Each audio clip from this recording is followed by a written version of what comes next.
Na mtazamaji wa Faruku Online TV, ikiwa serikali inawekeza nguvu kubwa kwenye swala la elimu hapa nchini, sasa timu maalum kutokea Manispaa Mtwara Mikindani, hapa namzungumzia afisa elimu msingi, afisa elimu sekondari na pamoja na maafisa maendeleo ya jamii na afisa ustawi wa jamii kutokea hapa Manispaa Mtwara Mikindani, hii leo wameweza kutoa wito kwa wazazi na walezi kutokea hapa mjini Mtwara kuhakikisha basi wanaishika elimu na kuwahimiza watoto wao waweze kuhudhuria masomo mashuleni.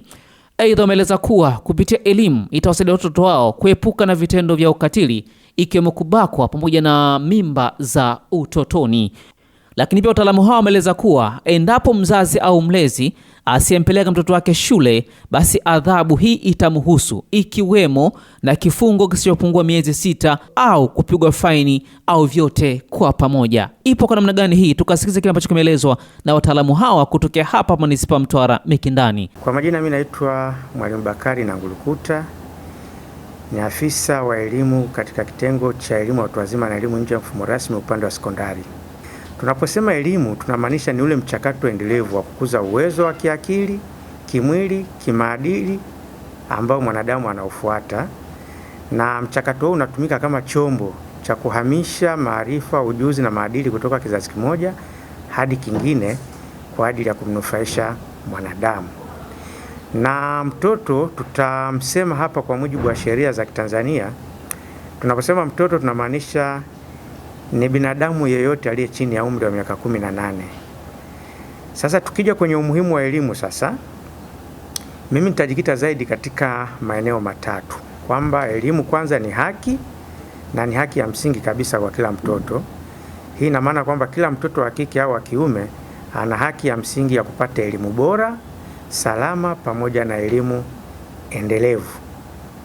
Lakini pia haki hii inalindwa na katiba, sheria ya mtoto, sheria ya elimu sura 353 na hata sera ya elimu na mafunzo pia inatoa haki hii. Kwa hiyo tunapozungumza haki, tafsiri yake ni kwamba mtoto akinyimwa elimu, manake umekiuka haki zake za msingi.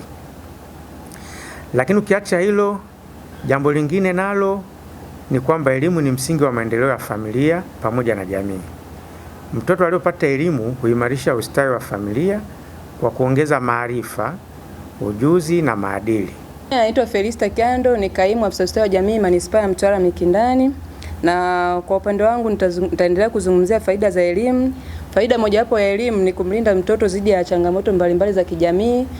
Inapotokea mtoto hayupo shule, anaweza kukumbana na changamoto za kijamii kama vile mimba za utotoni, ndoa za mapema, ajira hatarishi, lakini pia unyanyasaji wa aina mbalimbali na kujiunga kwenye makundi mbalimbali ya uhalifu. Kwa hiyo tunasisitiza kwamba mtoto yeyote awepo shuleni, kwa sababu shule ni sehemu salama zaidi kwake kisaikolojia, kiakili na kijamii pia. Lakini pia tunajua kwamba kila mtoto ana haki ya kupata elimu, kwa maana ya mtoto wa kike na mtoto wa kiume. Kwa hiyo kuna usawa wa kijinsia katika elimu, kwa sababu tunaamini watoto wa kike na wa kiume wana haki na uwezo sawa wa kusoma na kufaulu. Hivyo jamii inapaswa kuondoa mtazamo hasi wa upendeleo wa jinsi fulani kwenye utoaji wa elimu. Kwa hiyo tunasema manufaa au tija ya elimu kwa jamii, endapo mtoto wa kike na wa kiume akipata hiyo elimu, ni sawa kwa jamii, ina faida kwa jamii na taifa na familia kwa ujumla. Kwa hiyo watoto wote wana haki ya kupata haki ya elimu. Na mwisho, ningependa kuzungumzia wajibu wa mzazi na mlezi na jamii kwenye swala la utoaji wa elimu kwa watoto. Kila mzazi au mlezi ana wajibu wa kimaadili na kisheria kuhakikisha anamwandikisha mtoto shule, lakini pia anahakikisha kwamba mtoto anahudhuria shule kikamilifu. Hivyo anatakiwa kufanya ufuatiliaji wa maendeleo ya mtoto shuleni. Kwa jina naitwa Mwalimu Nicolaus Milanzi, ni afisa elimu ya watu wazima na elimu nje ya mfumo rasmi Manispaa Mtwara Mikindani upande wa elimu ya awali na msingi. Nipo hapa kwa ajili ya kuelezea nafasi ya serikali katika kuhakikisha elimu kwa wote.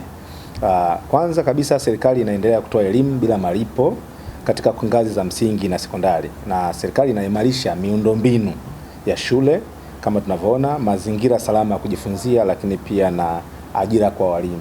Lakini pia kama serikali imehakikisha kuwa watoto waliokumbwa na changamoto mbalimbali kuruhusiwa na wanaruhusiwa kurejea shuleni kwa mujibu wa waraka wa elimu namba 2 wa mwaka 2021 kuhusu kuwarejesha shuleni wanafunzi waliokatiza masomo katika elimu ya msingi na sekondari kwa sababu mbalimbali, na mwongozo pia wa mwaka 2022 wa kurejesha shuleni wanafunzi waliokatiza masomo katika elimu ya msingi na sekondari kwa sababu Lakini pia napenda kuzungumzia pia kuhusiana na elimu na maadili ya mtoto. Kwenye swala hili, elimu humjengea mtoto nidhamu, uwajibikaji, lakini pia uzalendo na heshima kwa jamii. Na mtoto aliyeelimika huwa ni raia mwema na kiongozi mzuri kwa baadaye. Kwa majina naitwa Sofia Haridi, ni afisa maendeleo ya jamii kutoka Manispaa ya Mtwara Mikindani. Moja kwa moja mimi nitakuja kuongelea kipengele cha athari za kutompeleka mtoto shule. Kama tujuavyo, elimu ni jambo la muhimu na kuna athari kubwa sana za kutompeleka mtoto shule. Athari hizi jamii mnaweza msizione moja kwa moja, lakini zinamlenga moja kwa moja mtoto husika. Usipompeleka mtoto shule, kwanza mtoto atakosa maarifa na ujuzi wa msingi wa awali, KK3, kusoma, kuandika na kuhesabu. Mtoto ambaye atakosa hizi KK3, kusoma, kuandika na kuhesabu, moja kwa moja zitamnyima ujasiri wa kujielezea, ujasiri wa kujenga hoja mbele ya watoto wenzie au na jamii kwa ujumla. Lakini pia athari nyingine ambayo inaweza kumpata mtoto ambaye hajapelekwa shule, kufanya kazi za utotoni, ajira zisizo rasmi. Tunaona maeneo yenye mikusanyiko ya watu, kwa mfano stendi, watoto wenye umri wa kwenda shule wako kwenye vituo vya mabasi, wanafanya hizi biashara ndogo ndogo, wengine wanauza maji, wengine wanauza mayai. Kwa hiyo hizi ni athari ambazo moja kwa moja zinaenda kumlenga mtoto. Athari nyingine ni watoto ambao hawaendi shule wanakuwa wapo sana sana kwenye mazingira hatarishi wao binafsi. Mtoto haendi shule, muda wa kuwa shule mtoto yuko mtaani na zurula, anakuwa moja kwa moja kwenye mazingira hatarishi ya kubakwa, kufanywa vitendo vya kikatili. Na tumekwisha fika tamati juu ya taarifa hiyo. Mimi naitwa Faruk Munyani. Hii ni Faruk Online TV. Bye bye.